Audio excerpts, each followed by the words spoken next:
It is the scene that makes your blood boil. The evil English lord riding into a Scottish wedding to claim the bride. It's the ultimate villain move. It makes for great cinema. But, as history, it is pure fiction. Prima Nocta, the right of the first night.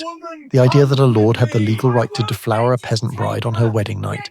It paints the feudal system as a nightmare of institutionalized sexual violence. But here's the problem. Historians have searched every law code, every court record, and every royal decree from the Middle Ages. We found nothing. Not a single mention of this right exists in medieval law. So where did the idea come from? It was a misunderstanding of a tax called mershit. Since serfs were considered property, if a daughter married, she was leaving the lord's workforce. The father had to pay a fine to compensate the lord. Sometimes there were symbolic rituals where a lord asserted his authority, but it was about power and money, not sex.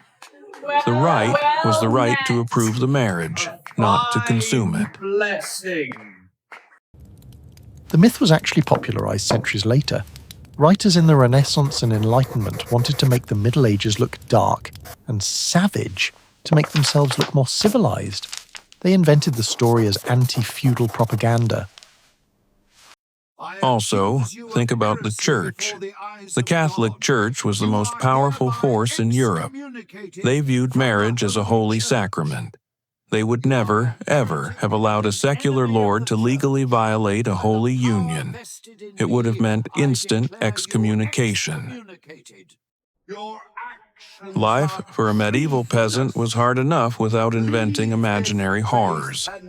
They paid taxes with chickens and coins, not with their wives.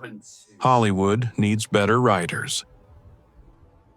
Life for a medieval peasant was hard enough without inventing imaginary horrors.